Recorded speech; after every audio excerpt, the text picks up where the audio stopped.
Broadcasting live from the Capital OTB studios, this is Racing Across America with Seth Merrow.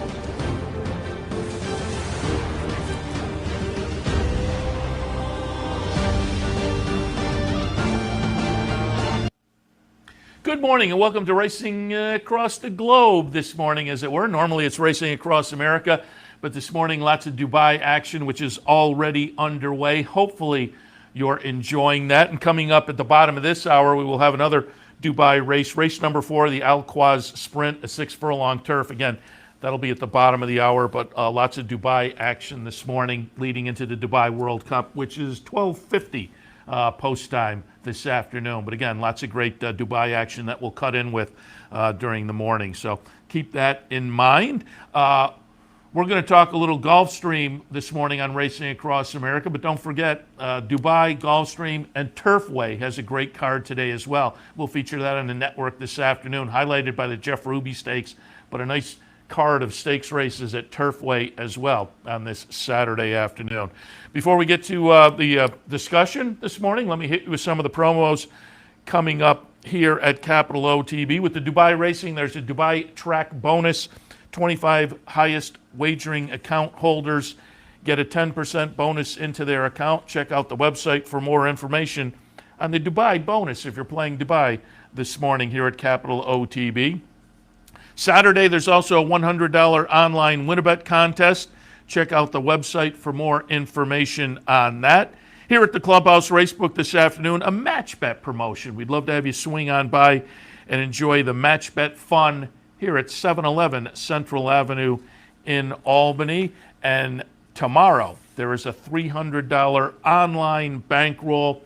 You still have time to put your name in the hat to potentially get selected as one of the team members for the Sunday online bankroll. All of that coming up here at Capital OTB, and you can find out more info at the website, capitalotb.com.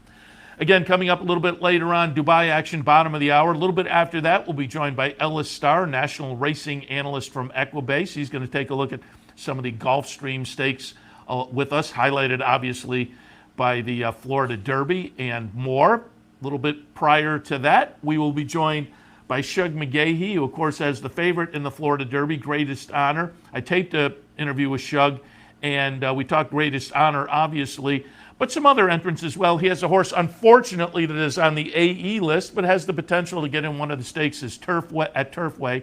He has a nice-looking first-time starter maiden at Gulfstream. We hit on that. But then some of his other horses as well. Bears Watching, the nice maiden breaker from a week and a half or so ago down at Gulfstream, the sibling to Code of Honor. We hit on that and some other Shug horses and where we might see them next.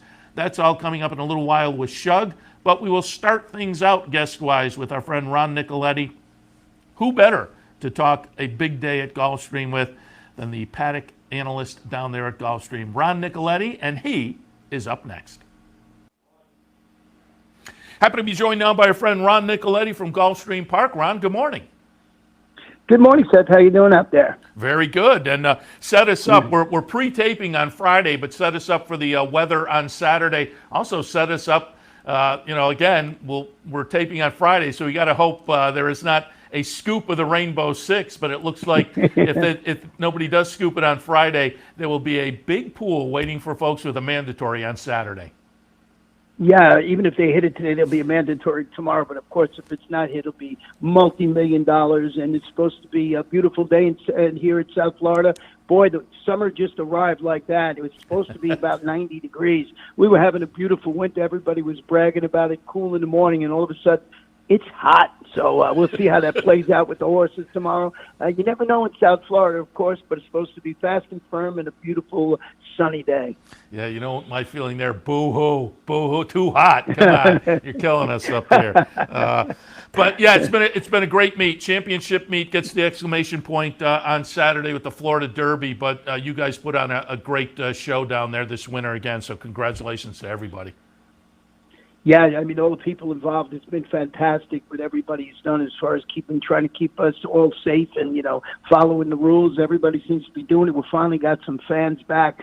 So that makes it better. And every day it seems we get a little bit more, opened up a little bit more, just the way the country's going. So, we still got some restrictions, but the racing's been good, and that's all that really matters, right? And we should talk, again, we're talking on Friday, so maybe the record will be broken by the time Saturday rolls around, but Irod Ortiz sitting on a record for the championship meet. Yeah, I think it'll be broken by about 2:30 this afternoon. Actually, on Friday, he had 4 more wins yesterday. So, he's got to get. You think he's got 135? The title record is 137, and we were just looking yesterday. He's riding all 12 races on Sunday, not counting Saturday. He's riding all 12 on Sunday, so it just goes to show you. I think the record might get broken. Not taking any chances. Oh, that's great. And I'll also mention Junior Alvarado, who typically hasn't been going down there, but he went down, and Keisha interviewed him in the winner's circle after a stakes win last weekend or 2 weekends ago, and he was talking about matching up with some of the trainers and whatnot, but Junior had a pretty good meet down there as well. Fantastic meet, a good guy, and it was so lucky to have him down here. He just added that extra. I've always been a big fan of his. Bet him a lot up in New York, especially when he's at Saratoga. Sometimes he flies a little bit under the radar, but not the case down here. And Bill Mott, what a meet he had with averaging about 28% wins the whole meet, which is not usually Bill's case, but his horse has been running fantastic, and that has to do with Junior too. Yeah, absolutely. All right, let's jump into the action on Saturday. We'll start with the big race and kind of work our way back to a few other thoughts as well as far as the stakes action. But race number 14 on Saturday afternoon is the Florida Derby. I was looking at your picks, and you can pull up Ron's picks every racing day at the Gulfstream Park website, nice printable page. You have Greatest Honor on top, as do I, and I have Shug on the show, and so we'll look at the Fountain of Youth replay with Shug, but I want to pull up the horse you have right underneath. I have in my mix as well. We're going to go back and we're going to look at the February 24th optional claiming win for Soup and Sandwich over Tampa Bay Downs. It was a short field of only 3, but it was win number 2 and start number 2 for Mark Cassie. As I say, you have this one right underneath, 20-1 on the morning line. I think Soup and Sandwich is interesting too, but take us through your selections for the Florida Derby. Well, Greatest Honor stretching out to the 9 furlongs after trying to become the first horse ever to win the Holy Bull, Fountain of Youth, and Florida Derby. As you mentioned, for Shug McGaughey, and this is the same route he took basically to get Orb into the Kentucky Derby. And schooled yesterday for Shug at noon. We had it on our early show. Didn't turn a hair. Looks fantastic. He's not a good workhorse, so there is always some doubts. And all the clockers that come back say he just doesn't look like he's working well. But Chuck said that's normal for him. So I was torn between him. Soup and Sandwich is my wise guy pick, but I've been looking at Twitter. It looks like it's everybody's wise guy pick in the world. The horse just ran exceptionally well. People are actually putting pictures of Soup and Sandwich on the Twitter feed. So I think this horse is not even be close to 20-1 in there. And what about Collaborate, man? He's trying to prove he belongs in the Triple Crown Trail. And that was for Sappy Joseph Jr. He was very impressive. I would not be totally shocked if he ran exceptionally well in that race. Yeah, I did not know what to do with Collaborate. We just taped the handicappers report, and I was talking with Brian Addo, our other handicapper, and I had Safi on that morning, the morning of the big win, and he said, we were disappointed. We didn't win the first start. I'm pretty confident this afternoon, and he followed up with that. But maiden special weight into a grade 1, first time around 2 turns. I wouldn't argue anybody off of him, but I just didn't know what to do with him. But I think it is a fun addition. Greatest Honor, Soup and Sandwich, Spielberg coming in. Let me ask what you're doing with Spielberg, because Baffert in these 3-year-old races this year, I had Jeremy Plonk on last week, and he pointed out in 4 of the Derby preps so far this year, not only has Baffert won, he's completed the exacta in 4 of the Derby preps this year. So Spielberg to me is intriguing as well. Yeah, I just, it was like a last-minute decision. Looks like they were looking for a place for this horse. It's got to deal with post 10 here, coming to South Florida. I mentioned the weather. I got to take a Pasadena on this horse. Not that we're not going to use him on, Try or Soup or something. I just don't have that feeling. But, once again, like we said, we'll collaborate. If you got that feeling, great stat you just gave out, you got to put this horse somewhere in your ticket. I know this track, post 10, first time around, I'm going to watch one. You know, not that I'm not going to have him underneath, but certainly if he wins, I would not be shocked because it is Baffert. Yeah, it's very intriguing because it's Baffert. He comes to Oaklawn, you have to pay attention, but he comes to South Florida, it's a whole different. That's not his game plan. So Spielberg will be interesting. Exactly. All right, I want to So, pull up the Cutler Bay race number 11 because again, if you pull up Ron's selections, he's got a best bet there and a long shot play, and I will once again tip my cap every time I talk to you. It seems I have to tip my cap to your long shot plays at the meet have been running really well. And you have a long shot play in the Cutler Bay. We are going to take a look at the optional claiming race from February 24th and see Fulmini, the number 1 win. Running second will be number 2, It Can Be Done. And It Can Be Done at 20-1 is in the Cutler Bay on Saturday and is your long shot play. Talk a little bit about your selections in the Cutler Bay.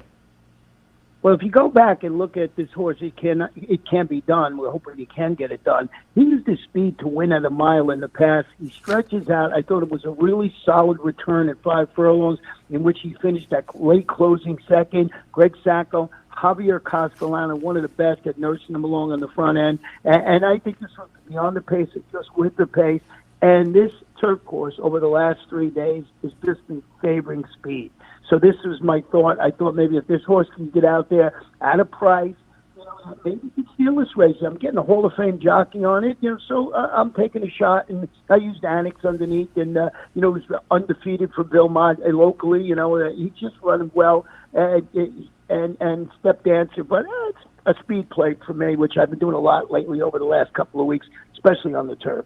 And the picks overall have been doing well also, but the long shot plays have been very interesting, so I like it in the 11th. And again, that's part of that all-stakes pick 5 to end the card. That sequence will kick off in race number 10, the Pan American Grade 2 event, 1.5 miles on the grass. I used Cross Border. I just thought it was intriguing that Mike Maker was entered in that stake at Fairgrounds last weekend, and he elected to go to this spot.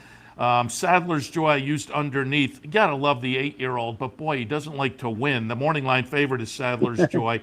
And then I have Temple and Moon over Miami in the mix. I think Sir Sahib is a little bit dangerous. I didn't use that one, but what are your thoughts on the Pan American? I went with the inside horse Cross Border, stretching out to the 12 furlongs first start since he finished in that strong closing third. That was in the mile and 3/16. Of course, the grade 1 Pegasus Surf, Mike Maker, Tyler Gaffalione, 7-year-old son of English Channel. I see that speed in it. I feel the same way with Sadler's Joy. I mean, he's just a great horse. He just doesn't seem to win here. He's 8-year-old. You know, he's 9 from 15 in the money at the marathon distance, but he just doesn't win, especially here in Florida lately. So Cross the Border, I like the idea of using Moon over Miami in there too for Vilmont with Junior Alvarado in the saddle. And finally, let's take a look at race number 5 on the card, the Sir Shackleton, 7 furlongs, the trip, field of 8 scheduled. Basin is in here for Todd Pletcher. Chivalry is in here as well. Interesting field of sprinters. Your thoughts in the Sir Shackleton?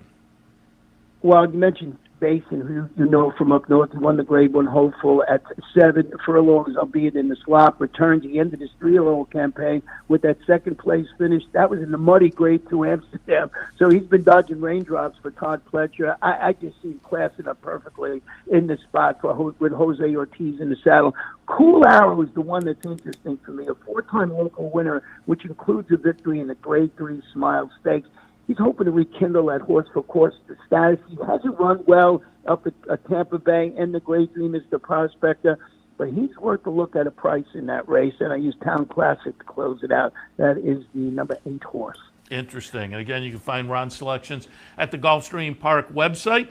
Ron, as always, we appreciate the visit, and good luck and congratulations to you and Acacia. It's been fun to watch you. I sit in here and do the afternoon handicapping show, and so I'm watching you guys doing your pregame and your paddock commentary. You've done a great job throughout the meet. So, again, good luck. Congratulations to you as the meet winds down, and send on the congratulations to the rest of the team as well.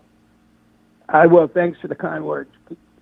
Ron Nicoletti from Gulfstream Park on their big day, highlighted by the Florida Derby. Capital OTB is now streaming live on Roku.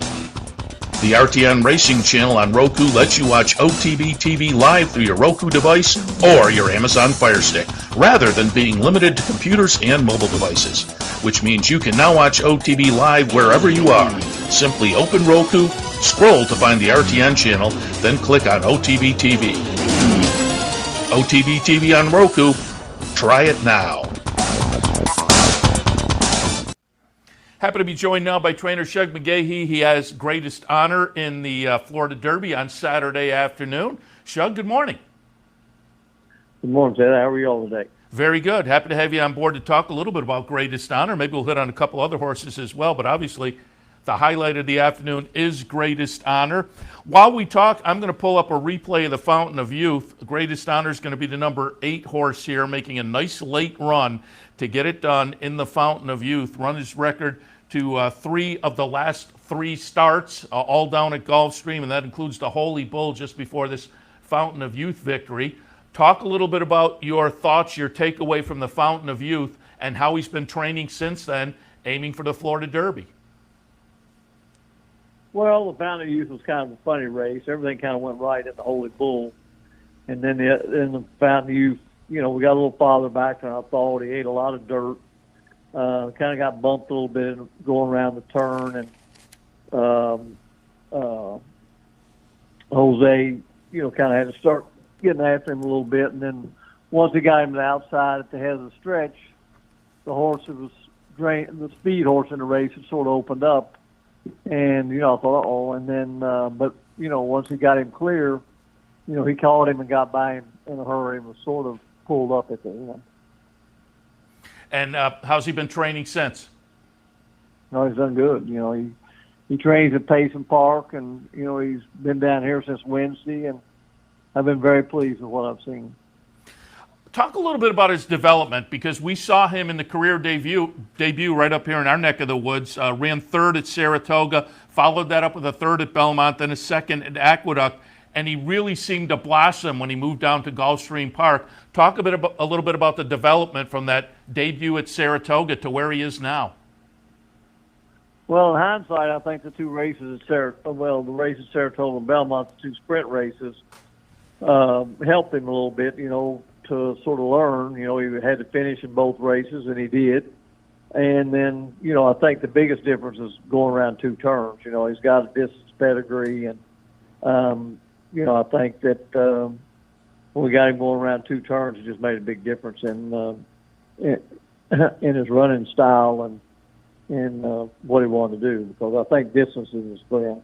It seems from listening to you and reading comments, your feeling is on that same line, the longer the better, the more distance the better for this horse. So with the 1 1/8 coming up on Saturday, what are your expectations? Well, I think he's going to run a good race. I think 1 1/8 is a good distance for him. I'm looking forward to seeing him run a little bit farther. I think my expectations are, if, all goes well, that we should see a pretty nice horse run on Saturday. You getting feedback from Jose Ortiz when he hops off of the horse? He said, oh, I'm glad we don't have to run him 1.16 again. Yeah, very good. Talk a little bit about, obviously it's one race at a time, but the Kentucky Derby has to be out there in the future, potentially. And will the game plan be to keep him down in Florida for a while at Payson? Yeah, I think we'd probably keep him here a couple of weeks after Saturday, maybe longer, a little bit depending on the weather. It's starting to get a little bit hot down here, and so I just kind of let him tell me when it's time to go, and when we do, we'll move to Louisville and see what happens. And I'm curious, you mentioned he's over at Gulfstream now? Yeah, we had to be in here on Wednesday. Okay. So you, from looking at the PPs and whatnot, you have some horses that are training at Gulfstream and you have some horses that are training at Payson. I'm just curious, how do you divvy them up? How do you decide who goes to Gulfstream, who goes to Payson? Really it's some of my people prefer to be at Payson. That's one thing, and I just feel like that I watch the horses and feel like the ones that'll kind of adapt down here to a little bit busier atmosphere than Payson Park, and that's pretty much the way it is. I take 12, 14 stalls here, and I got a little office here, and I live close to here, so I like to have a few heads looking at me in the morning and the afternoon. So Gulfstream works out fine. I think they've got a really good racetrack here, main track, and so I just sort of try to pick out the ones that I think that'll do here, and have the ones that I think would be better off at Payson Park up there.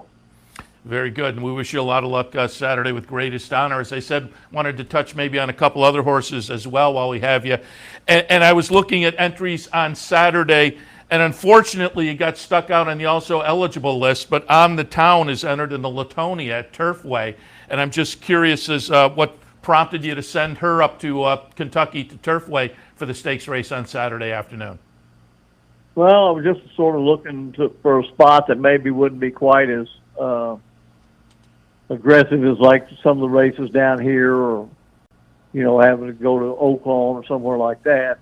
Trying to get a stakes win in her. She'd been training really, really well since she ran second at Tampa, and I thought it was a good kind of stopping off point. I mean, she's run good on the grass, she's run good on the dirt, so I thought maybe the equalizer would be the Topeka at Turfway, and then we ship down there and get on the also eligibles. But hopefully, maybe that there'll be a few scratches, and we'll draw in and get to see how she does. Yeah, we'll root for you to get in. As I say, you're on the AE list there. Also wanted to talk about another one on Saturday, going back to Gulfstream. In the seventh race, it's a maiden special, and I'm always curious about the first-time starters. And you have Kind Ways in there for Mr. Farish. I looked it up. There's a full sibling to Kind Ways that won 2 of the first 3 over in Europe, so I found that a little bit intriguing. What are your thoughts on Kind Ways in the seventh at Gulfstream? Well, she's been training well. She's at Payson. They got the turf course I can use up there, so we've breezed her on the turf, and like you say, she's got a little bit of turf pedigree, being by Noble Mission, and I don't know that much about her mother, but you just told me she had a full brother that won a couple times over there, and that would have been on the grass. So, we're looking forward to getting her started and seeing where she takes us. Yeah, as I say, that's an interesting seventh race, and so it'll be fun to see what she does in the debut and going forward with some win early siblings. Speaking of siblings, I wanted to catch up on a few of your nicer horses and get maybe plans in the future. And one of those, I'm going to go back and watch the race from March 13th. It's the Maiden Breaker for Bears Watching, the sibling to Code of Honor. Second career start, nice win, a big win, almost 8 lengths for Bears Watching. What might be up next where we can look for Bears Watching?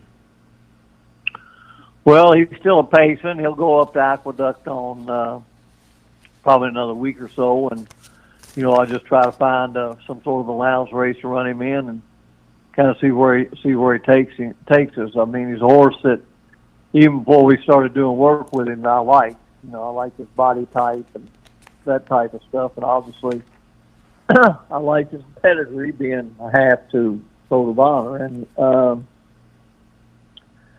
we think he's a horse that's got some potential, and I'll take my time with him and see where he takes us. Yeah, he certainly looked good in that Maiden Breaker.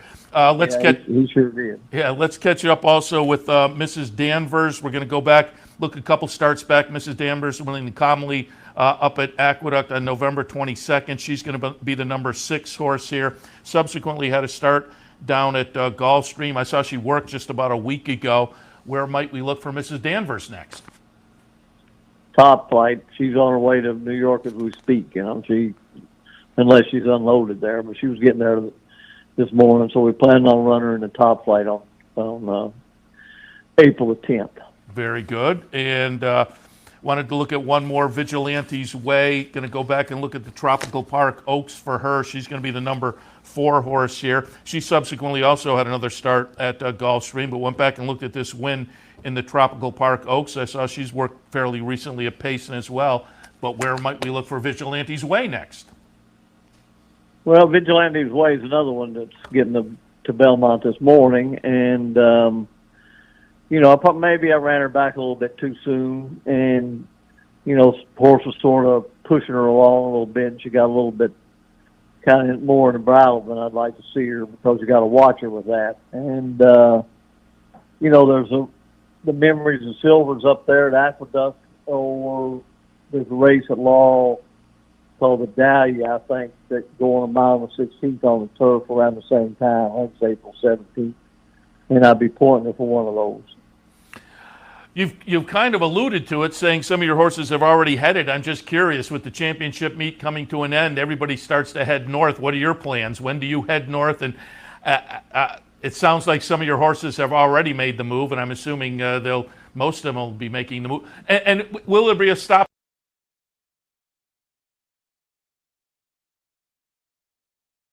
To go up, so they're almost set. Just about ready now. Ready for the All-Cross. They're off and racing, and getting a little squeeze out of the start there with Space Blues. Coming across in the early stages, True Valor showing plenty of speed. Up on the inside, Cowan going forward. Next is Space Blues as they settle down. Extravagant Kid speaking colours. Kadem is out in the middle of the track and dropping back Motor Far Wit and Final Song. So out in the middle of the track, we've got Equilateral leading that division with Man of Promise up on the outside. They were followed by Royal Crusade.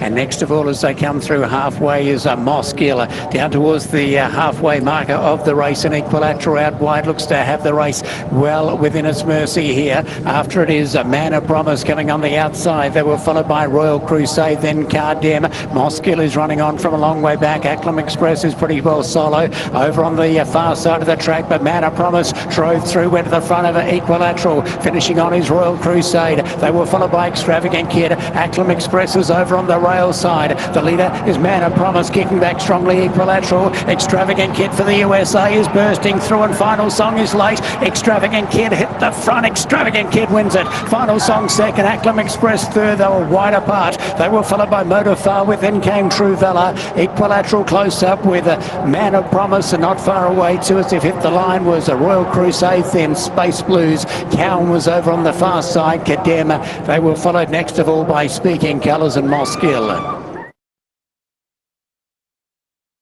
At Keeneland before you head back to New York?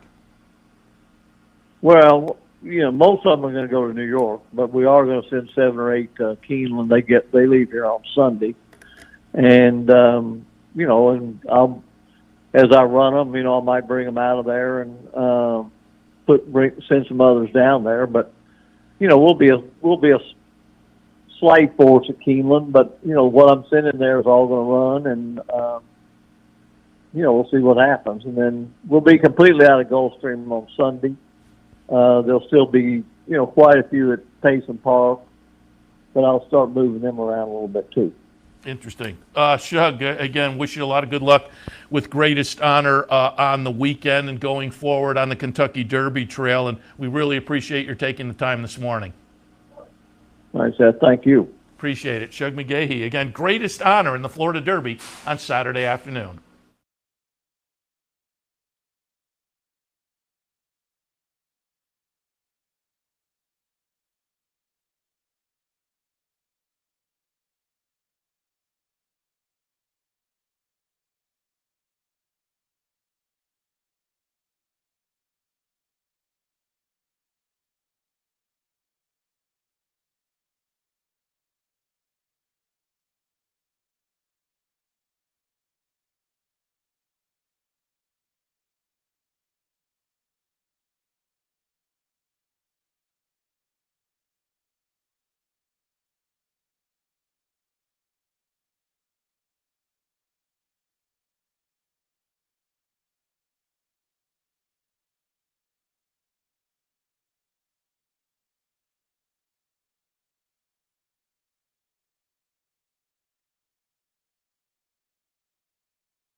he's running, which is fantastic. He made the race.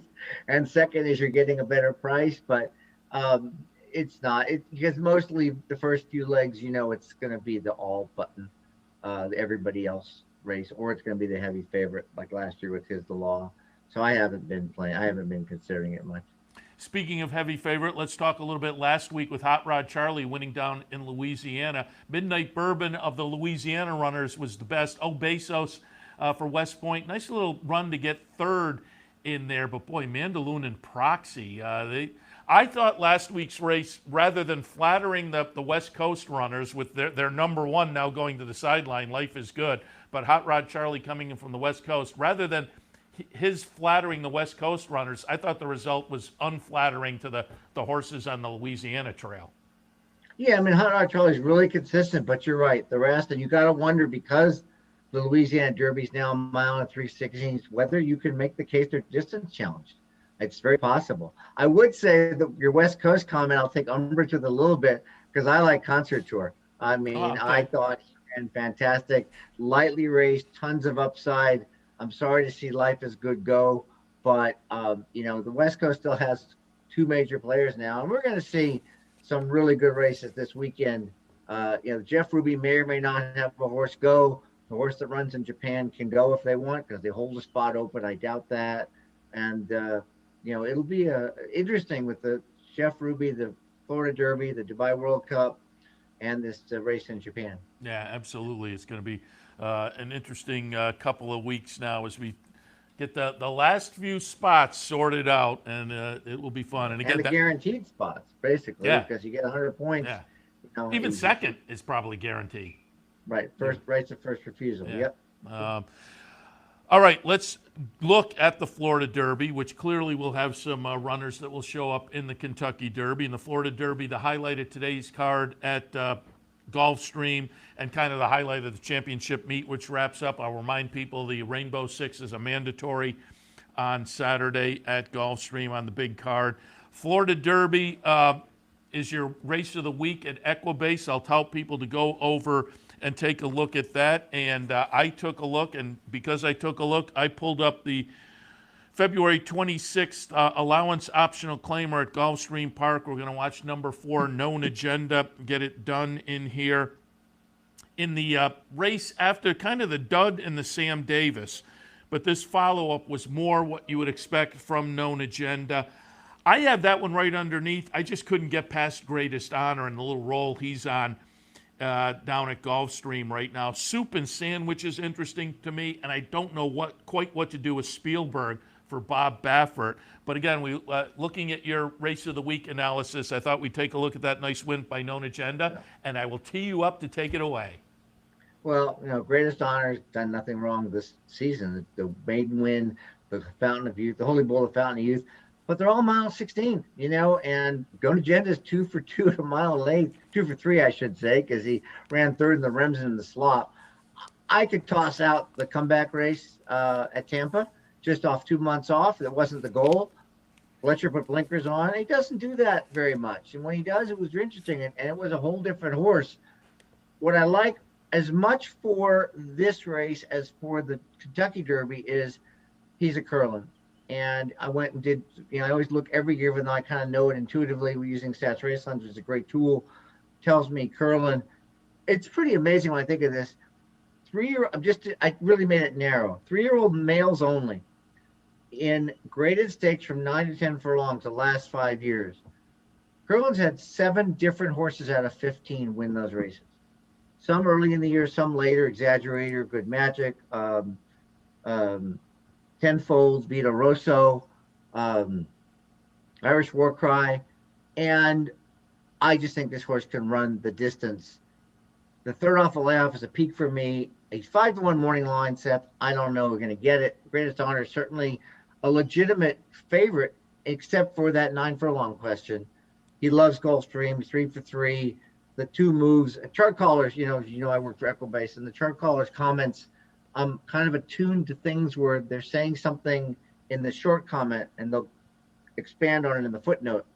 For fans out there, when you see a comment in a short comment that says sweat passed or surged, that's an impressive comment for guys and gals that normally are more demure with their comments.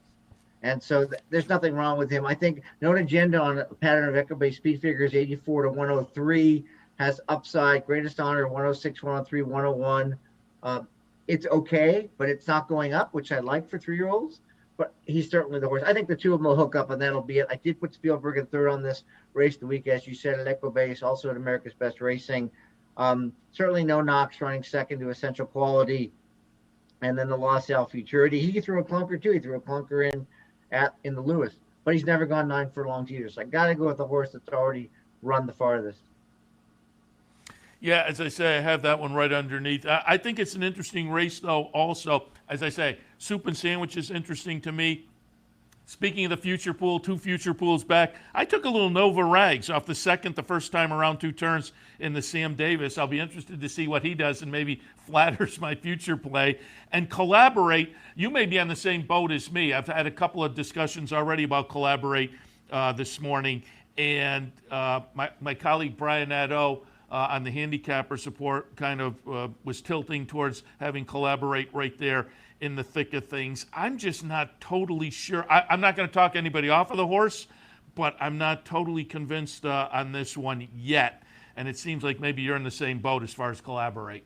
Yeah, I don't think you go maiden the stakes now.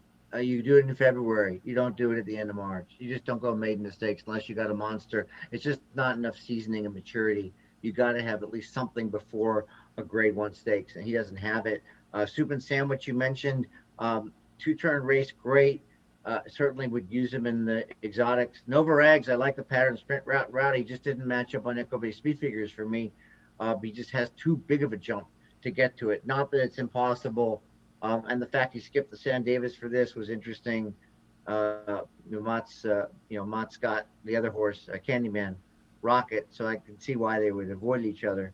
By the way, Nova Rags is a half to a horse you might remember. I looked up called Juanita, who won the Indiana Oaks back in 2011, earned $500,000. So there's some quality breeding there. Yeah, it's going to be an interesting edition of the Florida Derby. Let's work our way back, and we'll take a look at that all-stakes late pick 4. So the race just prior, race number 13, is the Orchid. Grade 3 event, 1 3/8 on the turf. I am going to pull up the replay from the La Proviante. It is going to be number 1, Always Shopping. Second win in the last 2 starts since arriving down at Gulfstream. I just found it a little too tough to get past Always Shopping. But I have Delta's Kingdom in the mix. I have Sorrel. I have Morning Molly. But we did a stakes preview. We taped it yesterday. And as I looked and we were talking, Cristal at 20 to 1 for John Kimmel. This is a horse that started the career with a lot of promise. And again, we're watching Always Shopping win here, but I've kind of shifted to Cristal for the comments. The 3-year-old season, however, the career was started with promise up at Saratoga as a 2-year-old. The 3-year-old season was kind of a lost season. And the 4-year-old debut was pretty good, although the number was kind of light. So I think that 20 to 1 will hold up. But I'm going to play around a little bit with Cristal. As I say, I didn't use it in my initial mix, but I'll play around a little bit with that one at a price anyway. What are your thoughts on the Orchid? Well, that's a good pick. And I'm using Cristal. I'm also using Enjoy It While You Can, who was a half length back at Cristal, who's Mike Maker, third off the Maker, changed trainers with Gaff Leon. If you leave this horse out 20 to 1 also, I think you'll be kicking yourself. I'm going 5 deep here, 3 deep in the Florida Derby. When we get back to the pick 4, I'm going to be singling, so it's going to be a fairly inexpensive ticket. I'm using 2 Enjoy It While We Can, Morning Molly, Sorrel, you said the 4 and the 5, Cristal the 6, Always Shopping. My main play, the win bet and key, is going to be Morning Molly. I can't resist a horse this consistent that's been first or second every race 7 times since the debut. The debut was a 6-furlong sprint and then off for 9 months. And since then, did take one little break from March to January, which is fine, a 4-year-old to 5, but done nothing wrong at all. Made the lead last time in the Hillsborough, which is a grade 2. Really the only horse in the race, I believe, dropping out of a tougher race. And so 8 to 1, I can't resist. Sorrel, certainly, I didn't see Lasix on, which is interesting for a first-time U.S., but it's Clement. She's got 1.5 miles already, so there's no problem getting 11 furlongs. As you said with Cristal and Joey, while you can, they got 1 mile and 7/16, so I'm not too worried about getting 1 mile and 3/8. That's a 16th further. Always Shopping's great. I hope she doesn't win. I'm going to use her. Mess around with that. My win bet here is Morning Molly. I think this is a great horse and exact key probably with the other 4 top and bottom. Yeah, 8-1 morning line there. So interesting thoughts in the Orchid. Let's go one race earlier. The Gulfstream Park Oaks. I'm going to pull up the Here Comes the Bride from February 27th. Con Lima is going to be the number 3 horse here. The winner will be number 1, Spanish Love Affair. Subsequently a DQ, however. The one is taken down. It didn't affect Con Lima. It was a horse that was further back. But Con Lima makes a nice late run here as the 3 horse. Typically a front runner. And if you watch the beginning of this race, the chart says bumped. That seems a little exaggerated. I'm not sure about the bump. I think Con Lima just kind of took a stutter step out of the gate and got away a little slowly and then was kind of wide the whole way around. Now, it was turf, Saturday's dirt, but I think from the 1 hole and probably a better start and some early speed, I'm going to tilt towards Con Lima. Milfoil, I've heard it pronounced like 8 different ways. I'm intrigued to see what Belmont does with this one because it's almost a Lake Avenue kind of a situation where she had the great 2-year-old season, the 3-year-old debut not as good, and Lake Avenue, of course, had that lost 3-year-old season and now has come back as a 4-year-old and recaptured the 2-year-old form. We'll see if the Mott Runner does similar in here or rebounds off of that seasonal debut, which is probably more likely. Crazy Beautiful for McPeak is also interesting to me, but what are your thoughts in the Oaks? Well, first about Millfield, I'd like this horse. I liked her last time, and I don't think you get, she might hit the board, but I don't think you go from the 7th beaten 21 to competitive. It just doesn't happen, unless there's a total excuse, and I don't see one. I think it's a 2-horse race. Con Lima, you mentioned, and the one right outside of her, Bobo Girl. I think these 2 could set up in a short field and go 1-2 around the track. As opposed to the Florida Derby, where I said you don't go maiden to stakes. Dale Romans does go maiden to stakes. He won this race with Coast Rocks off a maiden win in 2018, and with Go Maggie Go in 2016 off a maiden win. I can't believe when I looked at this research and Stats Raceland said, tell me how Romans does going maiden to stake. And I said, it wasn't just 2 stakes races, it was this race where he won off a maiden. And I think it was a great move to give Bobo Girl those 2-mile 16th races at Gulfstream. The last was fairly impressive, drawing off by 5. And to put in perspective, there was a 91 equal-based speed figure. Colima got a 92, and Here Comes the Bride. So they ran just as fast. Colima's going to be bet down from 3-1. Still, I'd bet her at 2-1, but I like Bobo Girl as a win bet here.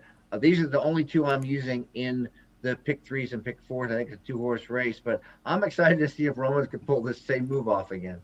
And, of course, Coach Rocks for local owner Roddy Valente. We're friends with Roddy, and we were actually down there when Coach Rocks won that day, so I had Roddy in the winner's circle, and that was a lot of fun. But, yeah, that would be interesting to see a similar. And I'll ask you, I like stakes races, you get it more than everyday races.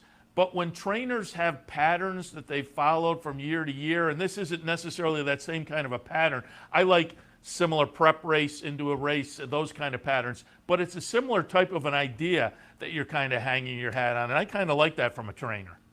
Some trainers do it. It's either a measure of their confidence or it's a measure of their, it is more about their confidence, but it's also a measure of they do it in mind. And maybe Roman just does it in mind. Overall, though, I would just say something was amazing to me. Not only those 2, but for the last 5 years, Romans is 7 for 26 going from a maiden to a stake period. And it's like, how do you know, Romans being a lower percentage trainer, he's still great, but 10, 12%. With Mott and McGaughey, when they're confident enough to put a maiden in a stake, Hoffberg reminds me a couple of years ago, you think, well, you got to believe. With Romans, sometimes you shake your head, but apparently he's more attuned to when to do it. With Lucas, you just took a shot and a lot of times it paid off, like at the Breeders' Cup Juvenile Fillies. It's very interesting. These patterns are interesting. I don't give them a lot of credence, but this one kind of jumped out because it was this race. And also, I don't know how you feel about this. When you think about the Florida Derby, females mature earlier, but for some reason, you treat them lighter. So you don't mind going from maiden to a stake in March, where you wouldn't really do it with the boys. Yeah, There is a difference between the fillies and the males. There's no question about it. I don't know whether I have sophisticated up my handicapping enough to have all of those differences, but there clearly are. There's no question about it. All right, let's go a little bit earlier on the card.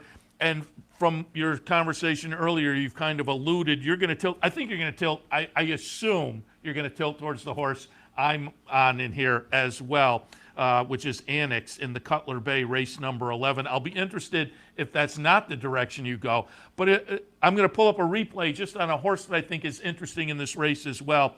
Optional claimer from February 12th. We'll look at the number 4 Hyper Focus.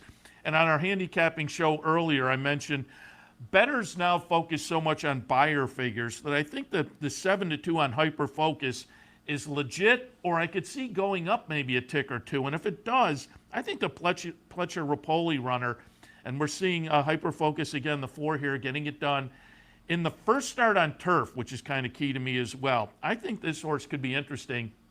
Again, at a little bit of a price. It's not going to be a long shot, but maybe a little bit of value there as compared to Annex.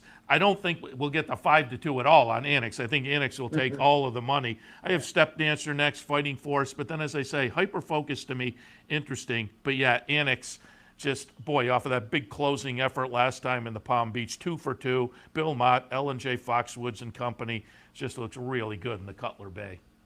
Yeah, that is my single. But let me say, first of all, when I handicapped this race the first time, I made a check mark by every horse, which meant I left them in because I handicapped by elimination. And then I went and looked at speed figures, other things, and I basically turned every check mark into an X. So I could really make the case to play an all, and that's value. But Annex was very impressive. Just going first out at a mile on grass, first time out, and to close from 8th powerfully the way he did, very impressive. It's a maturity you don't see in a young horse, and the training ability as well to get the horse ready to go a mile.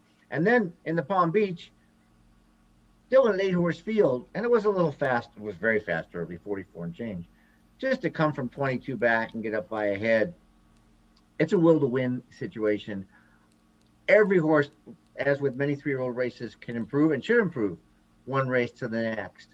I just think that the amount of improvement you could expect from any of the other 8 horses here versus just modest improvement from Annex just still puts him in the winner's circle. So I'm going to start with a single here. Just the example, just say he got a 1-3 Equibase figure, as you said, buyer. You know, he got probably an 85 or so buyer. The next best horse in Equibase is 92. So to expect any horse to jump up by 10 points in Annex to regress at the same time, I think is asking too much. So it was a nice way to start at pick 4 here. It makes it a decent, inexpensive ticket, which is on one of my blogs, by the way. And I think he really is the one to beat. Yeah, I'm right with you. As I say, I think Hyper Focus is interesting in there, and I have a couple others in the mix, but it's going to go through Annex. And yeah, if you're playing a late pick 4 or a late pick 5 even, or the Rainbow, if you're taking a shot with a Rainbow, that's going to allow you, on a mandatory day, that'll allow you to play around in some of the other races. Right, absolutely. Are you a mandatory player in the Rainbow? Yeah, I probably will be. I like it. I like it when it's a force out. I can't resist the possibility. Yeah, at least you get something. Got to take a shot. And you mentioned it earlier, and you got me thinking. We got to have you on at some point again. We've done it before in the past, but to talk the Stats Race Lens product. Happy to do it. But yeah, I think we had some issues last year. All worked out. It's swimming along now, and you know, just occasionally comes up with something. And also just, as I said before, most important for me is it speeds up a handicapping. It makes it faster and better. And you get things you want to know. For example, looking at 3-year-olds going 9 furlongs, I want to know the sires that have produced 9 furlong stakes winners. And, you know, it's a minute to find out. And some are new sires, so you're not going to have as much, but on things like the Curlin 7 for 15, out of 15 horses having 7 graded stakes winners in male dirt routes, that's significant for me. And the others are good. I'm Pioneer and Isle, and we have some of the others, but that was just a standout in terms of that. And some of it's breeding, as you know. You get a good horse, you breed to good horses.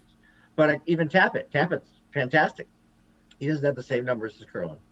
Yeah, I've said it before. I say it quite often. If you can find things that aren't on the page, that gives you a little a little advantage over some other players and maybe helps you find some value in a product like Stats Race Lens is one of those that can help you do that. And I said we went over, I want to say at Saratoga last year, maybe we had you via Zoom and did a little bit. We've done it, I know, within the past couple of seasons, talked about it, but it's probably time for a little refresher at some point. So we will schedule that coming up. Ellis, as always, appreciate the conversation, the thoughts. Again, folks can find your race of the week every weekend at Equibase, America's Best Racing as well, and other locations for selections. And give us the Twitter handle so folks can check that out as well. It's at Ubercapper. At Ubercapper. Can't not just Google Ubercapper, you'll find me. Sounds good. Ellis, again, appreciate the visit, and good luck on Saturday. My pleasure. Good luck to everybody. Ellis Star, National Racing Analyst from Equibase. Thanks to Ellis Star, National Racing Analyst for Equibase, for some of his thoughts on the Gulfstream Stakes on this Saturday, highlighted, of course, by the Florida Derby. Thanks earlier to Shug McGaughey, greatest honor, likely favorite in the Florida Derby. Got some conversation from him, and Ron Nicoletti at the top of the show. Thanks to all of them. Thanks to you for tuning in. Don't forget the Dubai racing continues this morning here on the network. Up next will be race 5, the UAE Derby. A couple of American entrants there, Ambivalent for Doug O'Neill and Leguamo for Antonio Sano. That'll go off at about 10:05. 10:40 is the Golden Shaheen with Yaupan from Steve Asmussen. That horse won the Amsterdam at Saratoga last year. The Shima Classic, race number 8, will have Channel Maker from Bill Mott. And at about 12:50, the highlight, the Dubai World Classic, World Cup, with Mystic Guy, Title Ready, Jesus' team, and Sleepy Eyes Todd from America, our rooting interest in those races. So again, lots of great Dubai action still to come here on the network. Gulfstream will kick off at about 11:30, so they have an early post time, a blockbuster 14 race card that starts at 11:30 and goes to after 6:30 tonight, with the Florida Derby being the highlight, not just of the day, but of the championship meet down there. It is a mandatory pay in the rainbow at Gulfstream today. Keep that in mind. Turfway also with a very nice card on this Saturday afternoon, highlighted by the Jeff Ruby Stakes for the 3-year-olds there. In New York, we have the Claiming Championship, starter stakes all day long at Aqueduct. So it is really a big, fun Saturday. I'll be back in a little bit later this afternoon with OTB Live to look at least most of that action, and it should be a lot of fun. So looking forward to you staying tuned for all of that. Dubai, Gulfstream, Turfway, Aqueduct, and much, much more on this Saturday. But I'm going to wrap it up for, as I said earlier, racing across the globe on this Saturday morning. Thanks for tuning in. We'll see you a little bit later for OTB Live. You're watching OTB TV, a service of Capital Off Track Betting.